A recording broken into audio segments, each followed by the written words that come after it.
Hello and welcome back to the Reentry Room. This podcast, this space is where we stop pretending that working motherhood has to look or feel one way and we actually start telling the truth about what it actually feels like to be a working mom. I'm Alexis Starks. I'm an award-winning workplace culture innovator, coach for working moms. You know me. I'm the founder of Executive Moms, and I have two little toddlers. All right. Today we have a fabulous guest interview again. Her name is Emily Guarnotta, and she is a psychologist and a perinatal mental health specialist. And you have been on our roundtables on LinkedIn. And I am so excited to have you here, Emily. Hello and welcome to the Reentry Room. Thanks so much for having me.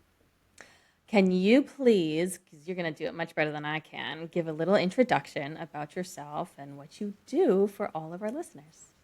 Of course. Like you said, I'm a psychologist and I specialize in perinatal mental health, which is basically a fancy term that means the entire period between trying to conceive through pregnancy, through postpartum, and through those early years of parenting. So I work with individuals and families that are navigating the whole reproductive journey.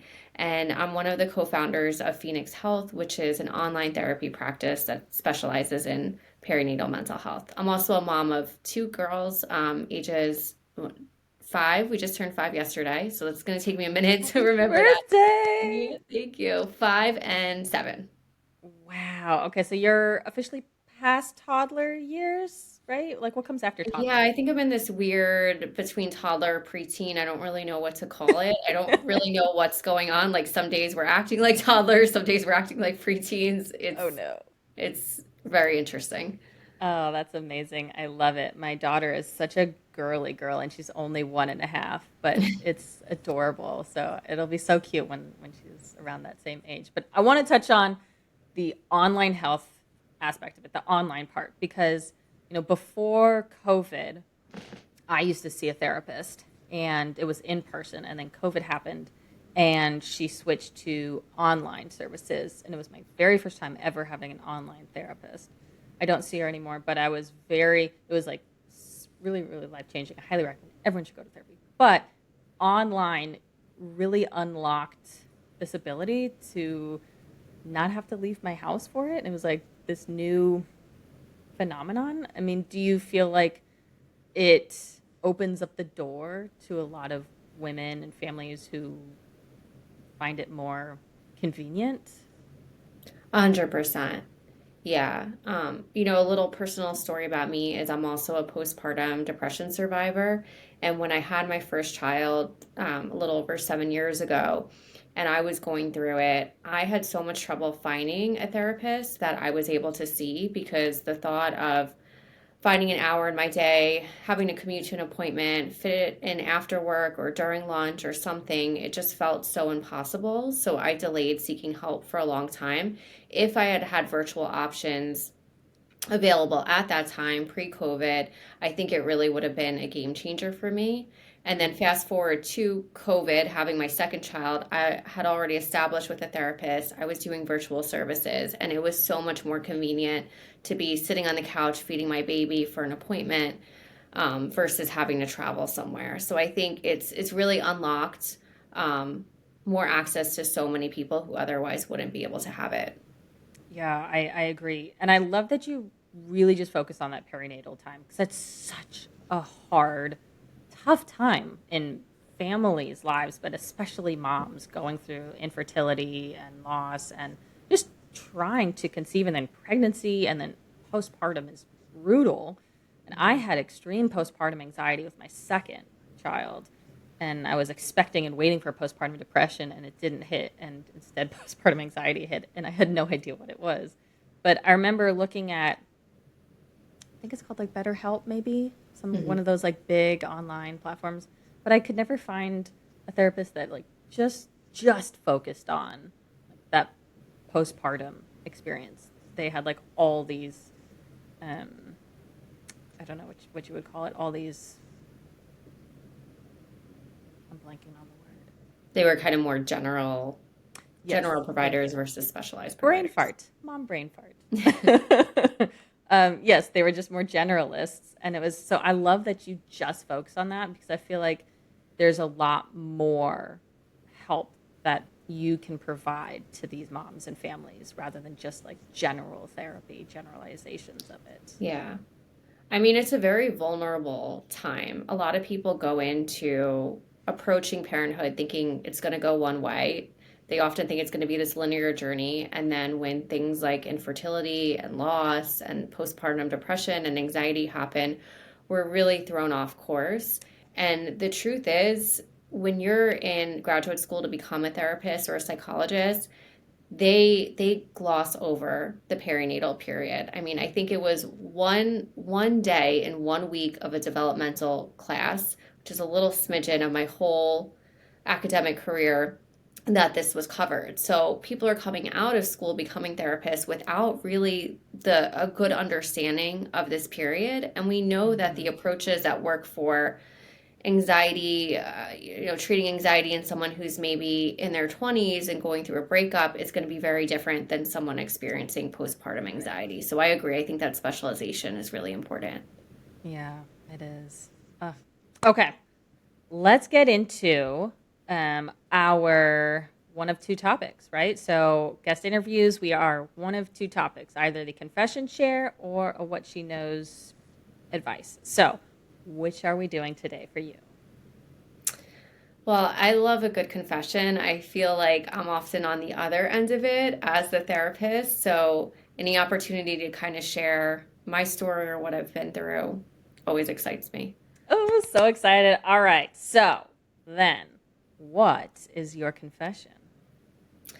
So my confession is that motherhood is really, really hard for me.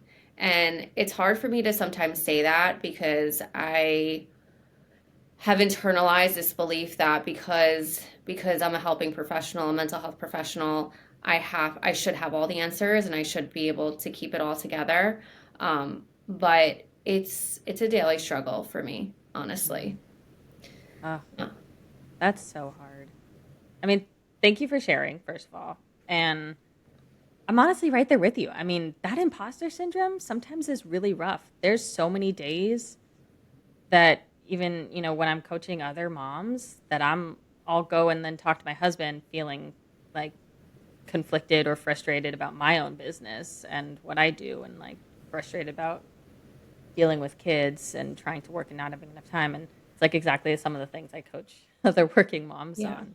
So it's crazy how, I wouldn't say universal, but how common that is across mothers, right? Yeah, and I think it's just so hard for a lot of us to verbalize that out loud because we do want to seem like we have a good handle on it. We have it all together and that worry that we're going to be judged.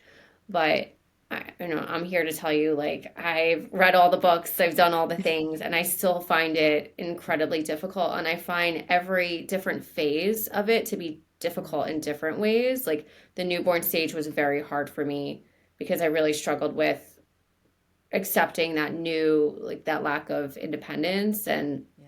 how my body was changing and all those things.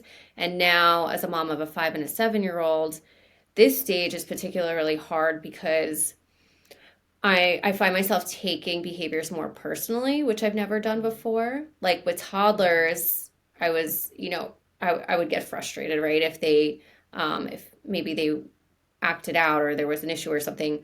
But I was able to remember, this is their brains, they're learning. I was able to take that pause. But at this age, I find myself, for example, like if there's a lack of gratitude for something I've done, I'm taking it a lot more personally. And I'm really struggling with being able to acknowledge that and not go down a whole spiral about it. Mm, I feel you. So then, what would you tell someone else, a client of yours, let's say, going through that? What would you tell her? I would I would tell her that acknowledging it is really important, that it's okay to say this is really tough and it doesn't come easy to me. Mm-hmm. And I would tell her to really make space for that because I think that when we try to pretend, we push it away, that's really when we get into a lot of issues where we're avoiding things or we're turning to drugs, alcohol, shopping, like all the different things to try to cope with that feeling. But when we acknowledge it and we sit with it And then we try to figure out like what are my options here? What can I do to help myself cope with it? How can I support my kids? How can I work with my partner? We're kind of better able to tackle it, but I think it starts with just admitting it. Mm, I love that. I agree. And do you think it's like it's okay that sometimes we struggle a lot as moms in motherhood in different phases, that it's not all as glamorous as it's chalked up to be when you just look at Instagram and social media, that it's okay that it's hard and sometimes there's days where we don't love it, but we love our kids, but it's just hard. Yeah, yeah. No, I definitely do. And it's something that I try to put out there. I try to put the truth out there, the reality out there, to try to counterbalance some of this highlight reel stuff that we're all Mhm. getting exposed to. Um, I think the more we can acknowledge it, the more we can talk about it, then just generally the less alone people feel when they're the ones that are going through it. Yeah. Yeah. It is so hard to not compare yourself to others when we look at social media, right? Like I'll doom scroll through Instagram and see all these other moms who showered that day and have a full face of makeup and it's a weekend and they're like taking my kids to multiple soccer games and I'm like, I went to the park 3 times and showered yesterday and I'm just barely getting enough food for myself today. Like it's so hard not to compare yourself all the time. 100%. Yeah. I mean, it's just everywhere we look, there is something to compare ourselves to. And I mean, with holidays and stuff approaching, I I admit I'm not a big Pinterest mom. Like I'm not good with the decorating. I don't have the mental bandwidth for it. I think I actually enjoyed it more before I had kids. I Yeah. just feel like I don't have the mental capacity to get super invested in the decorating. But when I see what everyone else does, I'm so sensitive to judging myself for it. Hmm. And then also, I'll have these nagging thoughts like they're only young once, you're going to regret not putting more effort. And those thoughts get me into a lot of trouble. I really have to be careful and check myself when I start going down that path. Um, Yeah. I mean, we're recording this for anyone listening on Halloween, and I had that exact same thought today because I don't have costumes for my kids. They have like a party at daycare and like a dance party and some Halloween party stuff at daycare, but we don't have costumes. And so I just put my son in his Spider-Man pajamas with matching like shirt and pants, and my daughter is in matching Bluey pajamas.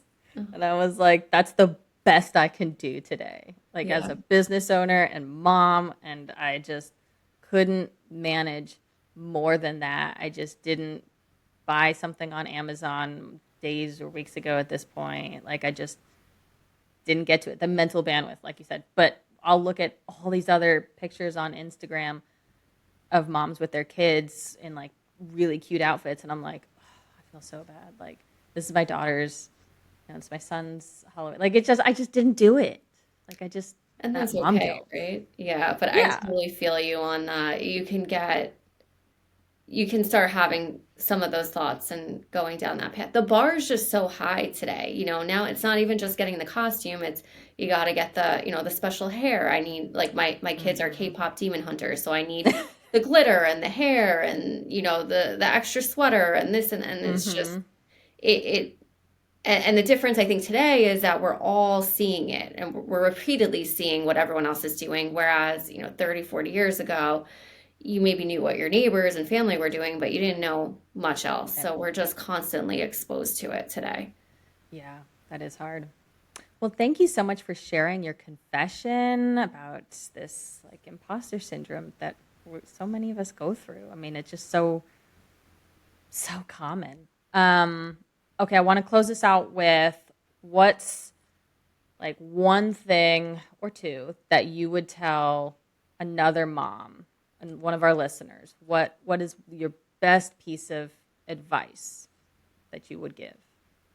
I think it's just the advice I need to hear too, which is that it's okay to not have it all together, to not love every moment, to not have it be perfection. And I think we just have to keep reminding ourselves to it because we're fed so much of the highlight reel every day, Mm. that I just want to reiterate that it's okay if your life doesn't look like that.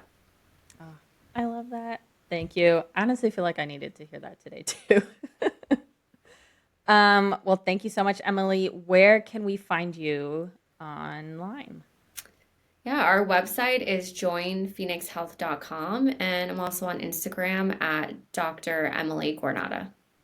I love it. And I'll link to that in the description as well below. Thank you so much for joining us on the Reentry Room. And for listeners, if this conversation hit home, please share it with another mom who needs to hear it today. And if you're in your first year back from maternity leave and you're in postpartum time and you're thinking about how to advocate for yourself or what's next in a career, I'd love to help you out. I'll put a link to some resources in the description as well below. Thank you so much for joining us today, Emily. Loved Thanks for having having you. me. All right. See y'all in the next episode.